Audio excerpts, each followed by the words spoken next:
So on the topic of World War III, when we're talking about military aircraft, fighter jets, there's one true dominant force. I mean, the F-22 is truly one of the most terrifying pieces of machinery ever made.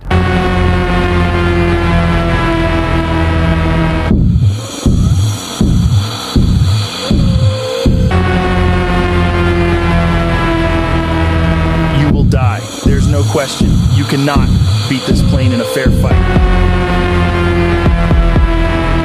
Lockheed should be frightened by the monster that they created, and it is a monster. If you're Putin, if you're Xi Jinping, this is your boogeyman.